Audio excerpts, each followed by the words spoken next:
Assalamualaikum ta'ala alaikum warahmatullahi wabarakatuh. Alhamdulillahi rabbil alamin. Wassalatu wassalamu ala ashrafil anbiya'i wal mursalin. Sayyidina wa nabiyina maulana Muhammadin bil qasimil amin. Wa ala alihi wa sahbihi ajma'in. Subhanaka la ilma lana illa ma 'allamtana innaka antal alimul hakim. Amma ba'd, qala al-mu'allif rahimahullahu ta'ala wa nafa'ana bihi wa bi'ulumihi fid darain amin. Al-hadithus sadis wa thalathun. Hadis yang ke-36, Jawami'ul Khair. An Abi Hurairah radhiyallahu anhu 'ani Nabi sallallahu alaihi wasallam qala: "Man naffasa 'an mu'minin kurbatan min kurabid dunya, naffasallahu anhu kurbatan min kurabi yaumil qiyamah. Wa man yassara 'an mu'sirin, yassarallahu alaihi fid dunya wal akhirah. Wa man satara musliman satarahu Allahu fid dunya wal akhirah. Wallahu fi 'auni al-'abdi ma kana al-'abdu fi 'auni akhihi. Wa man salaka tariqan yaltamisu fihi 'ilman, sahalallahu lahu bihi tariqan ila al-jannah. Wa majtama'a qaumun fi baitin min buyutillah yatluna kitaballahi wa yatadarasunahu bainahum illa nazalat 'alayhimus sakinah wa ghashiyatuhumur rahmah wa haffathumul malaikah wa dhakarahumullahu fi man 'indah wa man batta'a bihi 'amaluhu lam yusri' bihi nasabuhu." Rawahu Muslimun bihadzal lafz. An Abi Hurairah radhiyallahu anhu 'anil Nabi sallallahu alaihi wasallam qala. Dari Abi Hurairah radhiyallahu anhu, dari Nabi sallallahu alaihi wasallam, beliau bersabda, "Man naffasa," at-tanfis, "man naffasa 'an mu'minin kurbatan min kurabid dunya, naffasallahu anhu kurbatan min kurabi yaumil qiyamah." Barang siapa yang menenangkan, yang menyenyakkan, yang menenteramkan, yang memberikan angin segar kepada saudara seimannya, kepada orang mukmin yang lain. Kurbatan, kurbah adalah dhiq, stres, pressure, hal-hal yang bisa bikin orang sesak. Artinya adalah kesedihan yang dialami oleh saudaranya. Min kurabid dunia, dari berbagai macam keresahan-keresahan dunia. Naffasallahu, niscaya Allah akan selamatkan dia dari keresahan-keresahan yang akan menimpa dia nanti di hari kiamat. Bayangin, Allah akan selamatkan kita. Allah memberikan kita ganjaran yang begitu besar. Allah bikin kita tenang di hari kiamat nanti, di mana semua manusia semua pada stres menghadapi bencana-bencana yang akan kita hadapi di hari kiamat, tapi kita satu-satunya orang yang akan merasa tenang, merasa santai. Atau even masih ngerasa stres, tapi banyak jauh lebih ringan dibandingkan mereka-mereka yang panik. Kenapa? Alasannya adalah karena selama di dunia kita sering menyelamatkan, sering menenteramkan saudara-saudara kita yang sesama mukmin dari stres mereka. Dan penenteraman ini banyak sekali macam-macamnya. Bisa jadi dengan menyelesaikan kasusnya. Dia punya problem, terus teman-teman effort banget menyelamatkan dia dari problem yang sedang dia hadapi. Entah dengan diberikan duit, kalau misal problemnya problem ekonomi, Allah nanti akan selamatkan dia. Atau dengan memberikan nasihat-nasihat, teguran-teguran kayak, "Oh, kamu harusnya begini," diarahkan menuju lebih baik. Sehingga dia yang awalnya pikirannya berantakan, gara-gara kamu memberikan nasihat yang tepat dan benar, dia akhirnya menemukan jalannya dan tidak lagi berantakan. Atau kamu mungkin mengarahkan dia agar dia tahu kemana dia harus berpijak. Atau bisa juga dengan hanya sekedar mendengarkan. Mendengar itu sulit loh. Mendengar cerita orang lain itu sulit dan hanya bisa dilakukan oleh sebagian orang. Memberikan nasihat itu jauh lebih mudah dibandingkan mau mendengar cerita orang lain. Saya gak bohong, susah banget mau mendengar curhatan orang lain, itu susah banget. Nah, dan ada banyak sekali tipikal-tipikal manusia ketika dia sedang stres, dia gak mau diberi nasihat karena dia sebenarnya sudah tahu apa yang harus dia lakukan, tapi dia ingin ceritanya didengar. Dan ketahuilah bahwasanya banyak mendengar cerita-cerita orang lain itu mampu menyelamatkan banyak nyawa. Apalagi di zaman sekarang. Sama sekarang kita hidup di zaman dimana orang-orang itu gampang banget stres. Karena pressure-pressure yang ada dari kanan kiri, kemudian karena banyaknya harapan-harapan mengemban amanah yang luar biasa di punggungnya, ini dia merasa di pressure. Dia gak butuh apa-apa, dia tahu apa yang harus dia lakukan, tapi dia ingin bercerita. Dan teman cerita ini mahal, teman-teman. Kenapa sih ini turun terus dari tadi? Dan teman cerita itu mahal, teman-teman. Nah, bayangin kalau misal teman-teman ini sama Allah Subhanahu wa taala diberikan karunia menjadi seorang pendengar yang baik, yang gak judgmental. Akhirnya orang-orang yang stres itu datang ke teman-teman sekalian, dan teman-teman gak banyak memberikan saran, hanya banyak mendengar, oh gitu ya, dan orang-orang yang mendengar itu merasa nyaman. Allah langsung selamatkan kalian dari stres yang akan kalian hadapi di hari kiamat nanti. Iya, dan itu baik banget Allah. Kita cuma dengar curhat orang lain di dunia, terus tiba-tiba sama Allah diselamatkan gitu di hari kiamat. Allahu Akbar. Wa man yassara ala mu'sirin yassarallahu alaihi fid dunya wal akhirah. Barang siapa, sebelum lanjut ke hadis ini, Rasulullah sallallahu alaihi wasallam di sini menyebutkan man nafasa mu'minin kurbatan. Barang siapa yang meringankan beban atau menenteramkan saudara mukminnya. Nah, ini dibahas oleh Imam Ibn Hajar Al-Haytami bahwa ketika teman-teman membantu saudara mukminnya itu mendapatkan pahala yang paling besar. Tapi Imam Ibn Hajar Al-Haytami juga menyebutkan bahwa menolong saudara kita yang berbeda agama pun mendapatkan pahala, walaupun pahalanya tidak sebesar menolong saudara kita yang muslim, tapi tetap juga mendapatkan pahala. Orang-orang yang kafir zimmi, orang-orang yang kafir-kafir baik yang nggak pernah senggol-senggolan sama kita, itu begitu, tidak terlalu parah, tidak sebesar, pahalanya tidak sebesar orang-orang yang menyelamatkan saudara mukminnya. Lanjut, wa man yassara ala muhsinin, dan barang siapa yang memudahkan orang-orang yang susah membayar hutangnya, yassarallahu alaihi fid dunya wal akhirah, maka Allah mudahkan dia di dunia dan di akhirat. Mudahkan, ketika Allah memudahkan adalah dengan banyak cara, dengan dihapusnya dosa kita, diampuni dosa kita, diselamatkan kehidupan kita kelak di akhirat, dan seterusnya. Intinya, ada satu hadis yang menyebutkan bahwa ada seorang hamba yang diminta untuk menyebutkan amalan-amalan terbaiknya. Dia kebingungan dan dia bilang, saya gak punya amalan apa-apa, kecuali saya memang sering kasih pinjam ke orang-orang di sekitar saya. Saya kasih duit ke si A, kasih duit yang banyak minjam ke saya. Kalau mereka saya lihat mampu, biasanya saya tunda. Saya bilang, ya sudah, bayar nanti aja ketika kamu punya duit. Dan bagi orang-orang yang mu'sir, yang gak punya duit, yang gak ada harapan duit itu balik, saya bilang, ya sudah, saya ikhlaskan, selesai utangnya.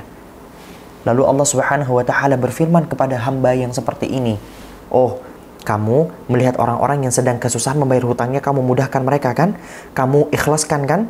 Ya sudah, saya jauh lebih berhak dibandingkan kamu dalam urusan berbuat baik seperti itu. Maka akan kugugurkan dosa-dosa yang kamu lakukan. Allah itu maha baik. Dan Allah itu selalu melihat berdasarkan POV hambanya.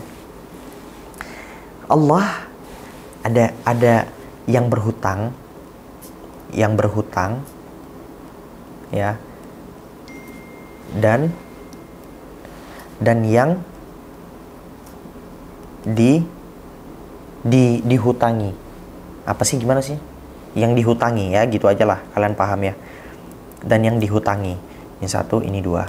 Ketika Allah Subhanahu wa taala berbicara kepada orang yang berhutang, ya, Allah ini selalu memberikan dua POV. Pertama, POV sebagai ancaman. Ancaman, orang itu kalau gak bisa bayar hutang, nanti di akhirat dia akan membayar sebagaimana hutang yang dia punya. Misal dia punya hutang 100 juta. 100 juta gak bisa ditakar dengan rupiah nanti di akhirat, tapi diberikan sesuai dengan kadar pahala yang dia punya. Ya, kalau pahalanya banyak, itu nanti bakalan ditimbang 100 juta sesuai dengan pahala berapa. Kalau misal pahalanya sudah habis untuk digunakan untuk membayar hutang, maka dosa orang yang dia mengambil hutang dari orang itu akan diberikan kepadanya. Ini saya yakin teman-teman insya Allah paham semua. Ada hadis lain yang bilang bahwasannya jihad itu besar pahalanya dan bisa menyelamatkan teman-teman sekalian, tapi gak bisa menyelamatkan dari hutang. Dan banyak sekali hadis-hadis lain yang membahas tentang perkara hutang ini. Rasulullah Shallallahu Alaihi Wasallam ini ketika membahas tentang hutang, beliau itu selalu berlindung dari hutang. Sebelum tidur, beliau Shallallahu Rabbi Wasallam selalu mengucapkan gimana ketika menyebutkan zikir-zikir pujian kepada Allah Subhanahu Wa Taala, Tuhannya langit, Tuhannya bumi. Beliau selalu bilang, iqdi aniddain, ya Allah, selesaikan hutangku ini ya Allah. Di dalam hadis lain, sahabat itu menyebutkan kepada Rasulullah, karena Rasulullah sallallahu alaihi wasallam yukthiru an yaqul, Rasulullah itu memperbanyak mengucapkan Allahumma inni a'udzubika minal hammi wal hazan, sampai di akhir wa min dhala'id dain, ya Allah, aku berlindung kepadamu dari beratnya hutang. Lalu Rasulullah sallallahu alaihi wasallam menyebutkan, memperbanyak doa di dalam salatnya, ya Allah, aku berlindung kepadamu dari ma'tham, dosa, wal maghram, dan juga hutang. Banyak, seringkali Rasulullah berdoa di salatnya, beliau berdoa agar dihindarkan dari hutang. Karena Rasulullah tahu bahwa hutang ini begitu berbahaya. Sampai-sampai ada salah satu sahabat yang bertanya kepada Rasulullah, ya Rasulullah, kenapa engkau ini selalu berdoa untuk dihindarkan dari hutang? Dijawab oleh Rasulullah Sallallahu Alaihi Wasallam, karena manusia itu kalau berhutang, ya, fa innal insana idza gharima idza haddatha fakadzaba. Dia itu kalau berbicara akan berbohong. Dan ketika dia berjanji fa akhlafa, maka dia akan mengingkari janji yang telah dia lakukan. Ya iya, itu adalah fitrah manusia memang. Orang itu kalau banyak utang pasti banyak bohongnya. Dan ketika dia berjanji, maka dia akan banyak mengingkarinya.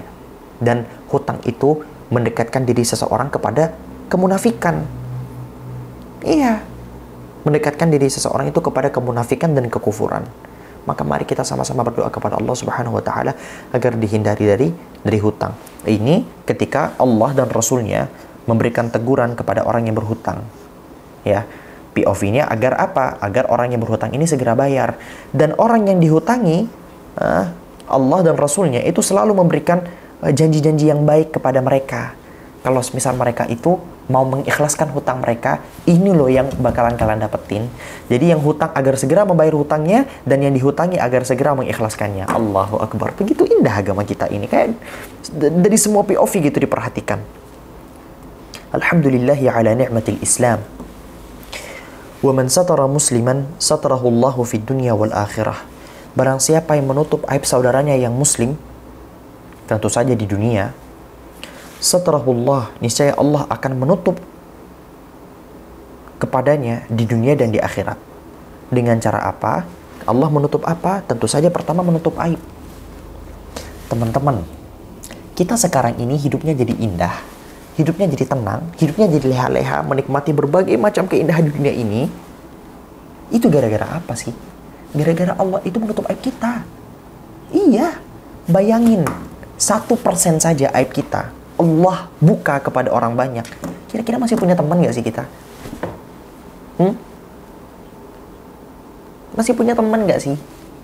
Gak ada yang mau. Bayangin semua hal-hal yang kamu pikirkan, yang kamu lakukan ketika kamu sedang sendirian itu, ketika kamu bersama dengan circle-circle kamu yang sedikit itu, yang kamu percaya mereka, itu tiba-tiba Allah buka di hadapan banyak manusia.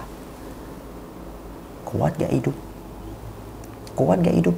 Apa gak pengen mati aja tuh? Allahu Akbar. Maka bagaimana caranya agar Allah selalu menutupi aib kita? Caranya adalah setiap kali kita melihat aib orang lain, kita tutup aibnya. Jangan pernah ceritakan kepada siapapun. Cukup antara kita.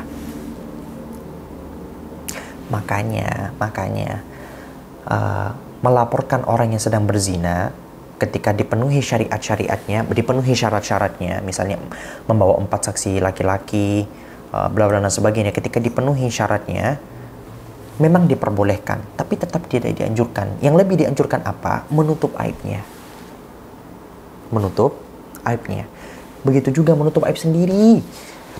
Kita kebanyakan fokus menutup aib orang lain, tapi lupa menutup aib diri sendiri. Ayolah, malu sama aib sendiri. Malu, gak baik. Lalu di akhirat, bagaimana cara Allah? Memang kita butuh ya di akhirat. di akhirat kita tetap butuh terhadap satarnya Allah Subhanahu wa taala. Satarnya Allah ini bentuknya macam-macam. Salah satu dari bentuknya adalah dengan ghufran atau dengan penghapusan dosa. Dengan penghapusan dosa. Disebutkan dalam salah satu hadis Nabi sallallahu alaihi wasallam, Allah nanti kelak di hari kiamat itu ketika bertemu dengan seorang hamba, Allah akan menyebut dosa-dosa hamba tersebut. Fa'alta kadza fi yaumi kadza, fa'alta kadza fi yaumi kadza, gitu. Di detik sekian kamu melakukan ini, kamu melakukan ini, kamu melakukan ini. Sedangkan kita sebagai hamba, kita berkata, iya Rabbi, iya ya Allah, iya ya Allah, iya ya Allah.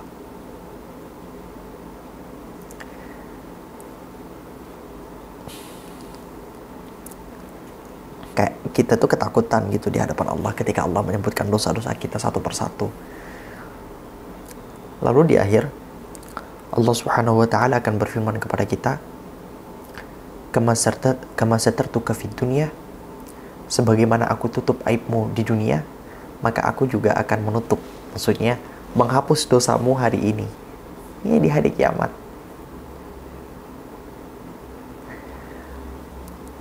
Kayak Allah tuh baik banget. Allah tuh baik banget. Baik banget.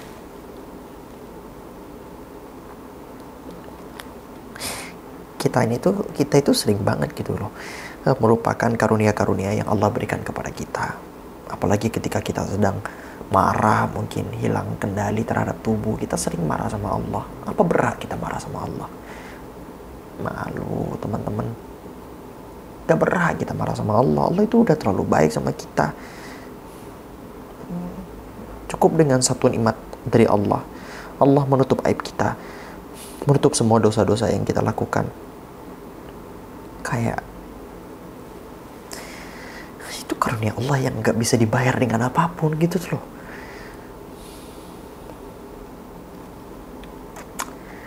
Emang bisa bayar karunia Allah berupa satarnya, berupa hijabnya Allah Subhanahu wa taala?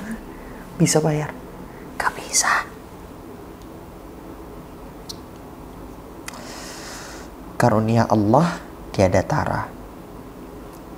Hambanya yang banyak gak tahu diri. Nasallallahu alaihi wal afiyah. Wallahu fi auni al-'abdi ma kana al-'abdu fi auni akhihi. Dan Allah akan selalu menolong hambanya selama hambanya tersebut menolong saudaranya. Jadi Allah itu seakan-akan bilang gitu bahwa kita itu cukup berbuat baik ke sesama gitu loh. Dan Allah akan memberikan kebaikan itu kepada kita. Padahal kita berbuat baiknya kepada siapa? Kepada saudara, kepada teman kan? Kepada orang-orang di sekitar kita. Tapi Allah malah memberikan itu kepada kita kayak sallallahu alaihi. Makanya disebutkan dalam salah satu athar bahwasannya semua makhluk-makhluk Allah ini adalah ayalullah, dianggap sebagai keluarganya Allah. Begitulah bahasanya. Nah, biasanya orang-orang yang ada entah ayah atau sayyid, seorang pemilik budak dan sebagainya, itu ketika melihat ada orang-orang yang baik kepada keluarga mereka, apa yang akan mereka lakukan? Ini tentu saja walillahi mathalul a'la ya. Itu gimana perasaan orang tua ketika melihat anaknya tiba-tiba dia berbuat baik kepada anaknya. Kita senang kepada orang yang berbuat baik itu kan. Begitu pula Allah terhadap para hamba-hambanya. Ketika melihat ada orang ya yang berbuat baik kepada hambanya, Allah juga senang kepada orang itu. Allahu Akbar. Allahu Akbar. Allahu Akbar. Wa rahmati wasi'at kulla syai'. Dan rahmat Allah itu meliputi segala sesuatu. Rahmat atau kasih sayang Allah itu meliputi segala sesuatu. Ya Allah. Ya Allah.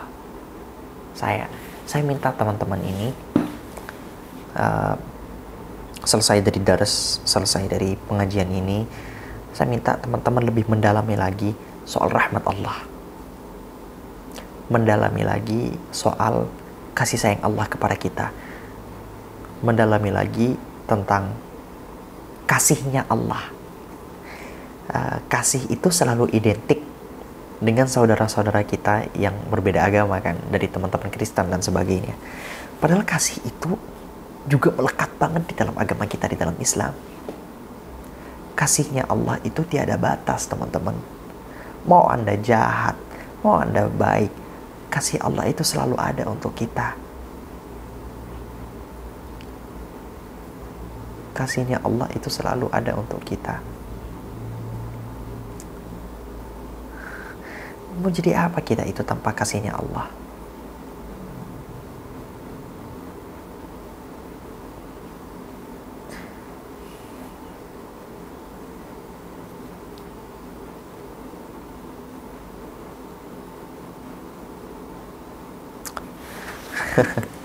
Lanjut, sorry.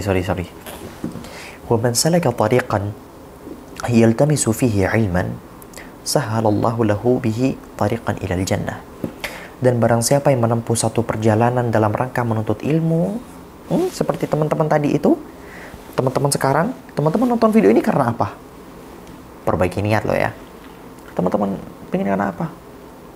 Padahal di luar sana kalian bisa sambil tiktokan kan?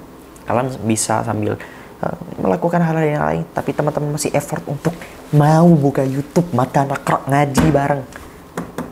Karena apa? Dalam rangka menuntut ilmu. Nih, ada berita gembira buat kalian.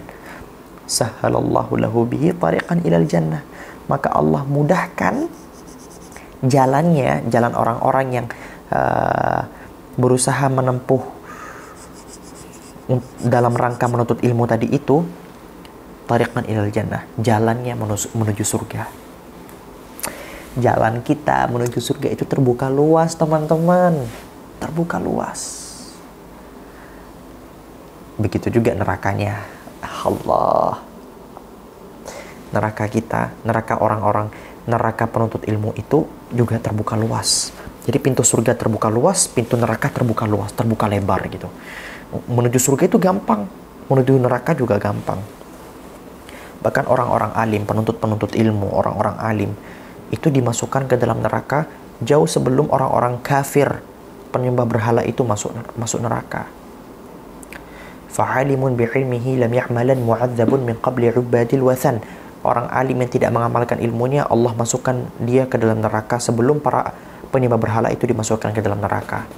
Nanti di hari kiamat akan Allah Subhanahu wa taala akan datangkan qari'ul Quran, orang-orang yang membaca Al-Quran. Ditanya sama Allah, kamu kenapa? Apa bekal kamu? Dia menjawab, bekal saya ya Allah, selama di dunia saya selalu membaca Al-Quran, menghafalkan Al-Quran, mempelajari Al-Quran. Demi engkau ya Allah. Allah kemudian menjawab kepada hamba tersebut, bohong, kamu menghafalkan Al-Quran, mempelajari Al-Quran, cuman biar dibilang kamu hafiz.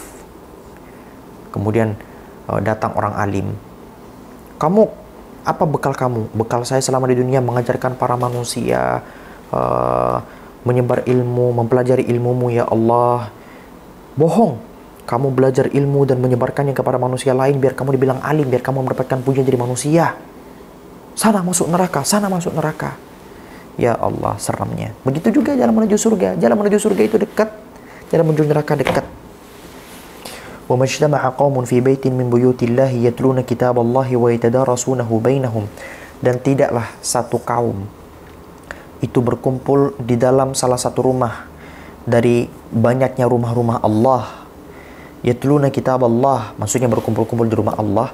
Yatluna kitaballah, mereka semua membaca kitab-kitab Allah, membaca kitab Allah, membaca Al-Quran ya. Wa yatadarasunahu bainahum, dan juga mempelajari tentang kandungan-kandungan di dalam Al-Quran, termasuk mempelajari hadis, mempelajari ilmu-ilmu yang lain yang bisa memudahkan teman-teman sekarang untuk memahami perihal Al-Quran ya, termasuk mempelajari hadis hari ini. Illa nazalat alaihimus sakinah, kecuali Allah Subhanahu wa taala akan menurunkan kepada mereka itu rasa tenang, rasa tentram, rasa damai. Makanya orang itu biasanya kalau ngaji ya, orang itu kalau sering ngaji biasanya jauh lebih adem, jauh lebih tentram hidupnya. Ya, Jauh lebih tentrem bukan berarti dia gak pernah stres. Pernah stres, tapi andai kata dia gak ngaji, dia bakalan jauh lebih stres gitu loh. Paham kan? Allah akan berikan dia rasa tentram, rasa tenang, rasa damai, penuh cinta di dalam hatinya. Kenapa? Karena Allah lah yang menurunkan kepada mereka rasa damai itu. Wa ghasyiyatuhumur rahmah. Aduh ya Allah. Dan Allah karuniakan dan penuhi kehidupan mereka dengan rahmat. Aduh, saya itu lemah banget kalau ngomongin masalah rahmat Allah itu. Duh, rahmat Allah itu kayak kita tuh kepada hambanya. Tiap kali baca tentang hadis rahmat, saya bahkan mikir kayak, siapa sih yang gak dapat rahmat Allah gitu. Bahkan orang-orang kafir, orang-orang yang jauh dari Allah pun kayak mendapatkan rahmat gitu dari Allah. Even di dunia doang, tapi kayak, aduh Allah itu baik banget. Jadi malu sendiri kadang-kadang gitu tuh ke Allah gitu kayak, banyak banget maksiat yang kita lakuin gitu. Mana kadang-kadang maksiatnya gak bikin kita nyesal gitu kan ya. Kayak kita terlalu larut dan gak ngerasa gitu. Kayak kadang-kadang kita udah gak ngerasa bersalah lagi gitu sama maksiat yang dilakuin gitu. Saking seringnya kita ngelakuin maksiat tadi itu.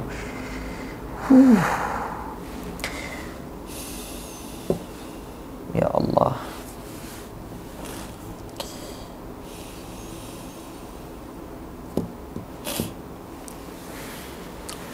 Wahaffathumul malaikah, dan mereka akan dikelilingi oleh para malaikat. Wa dzakarahumullahu fi man indah. Wa dzakarahumullahu fi man indah. Dan Allah akan menyebut-nyebut nama mereka. Maksudnya memuji-muji mereka tentu saja. Di mana?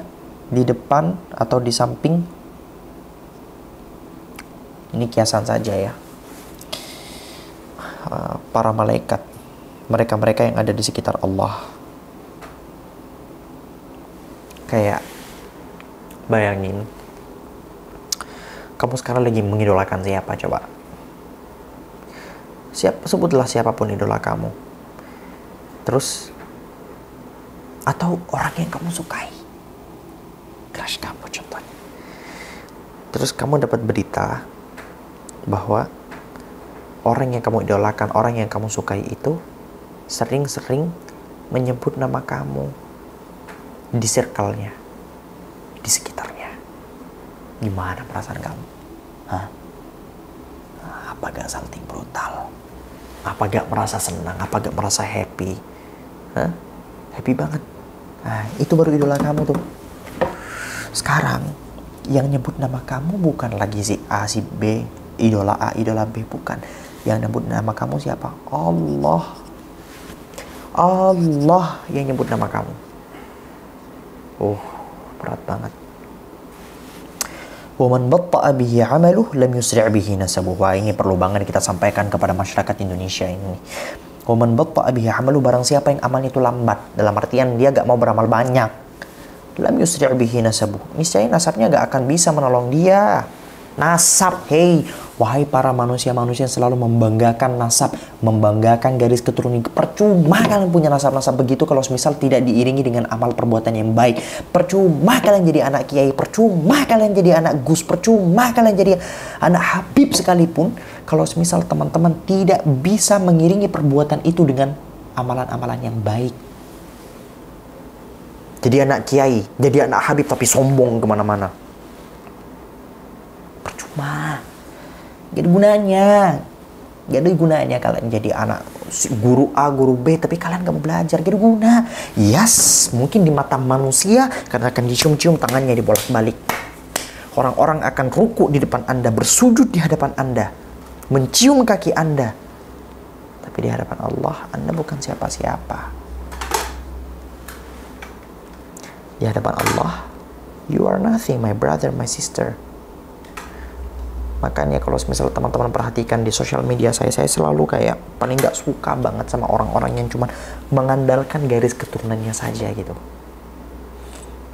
Membanggakan gusnya, membanggakan loranya, membanggakan habibnya, membanggakan sayyidnya. Apa? Buat apa berbangga-bangga dengan hal seperti itu? Memang dihormati manusia dan gampang banget rasanya jualan-jualan dengan menggunakan label-label itu kan. Tapi Tapi orang-orang yang selalu jual-jual nama orang tuanya, nama kakeknya, ini perlu kita perangi. Perlu kita kasih edukasi kepada masyarakat. Ya, kalau semisal itu selaras dengan amal perbuatan mereka, dengan ilmu yang mereka punya, oke, mantap, luar biasa. Tapi kadang-kadang dia gak punya apa-apa, ilmu gak ada, amal gak ada, zuhud gak ada, wara gak ada. Tapi di mana-mana bapakku, kakekku gak malu ya. Kalau saya sih malu rasanya. Kok saya beda sama kakek saya? Kok saya beda sama ayah saya? Ayah saya dulu ngajinya, ngajarnya, ilmunya, zuhudnya, waraknya itu banget. Sedangkan saya, wah, tiap hari tiktokan. Tiap hari gak bisa menghasilkan. Tiap hari kerjanya malas-malesan. Malu sih kalau saya. Gak tahu kalau yang lain. Semoga punya malu juga. Rawahu Muslimun bihadzal lafzi. Hadis tadi itu diriwayatkan oleh Imam Muslim sesuai dengan lafaz yang disebutkan. Hadza wallahu subhanahu wa ta'ala a'lamu bis-shawab. Subhanakallahumma bihamdika asyhadu an la ilaha illa anta astaghfiruka wa atubu ilaik. Assalamualaikum warahmatullahi wabarakatuh. Bye bye.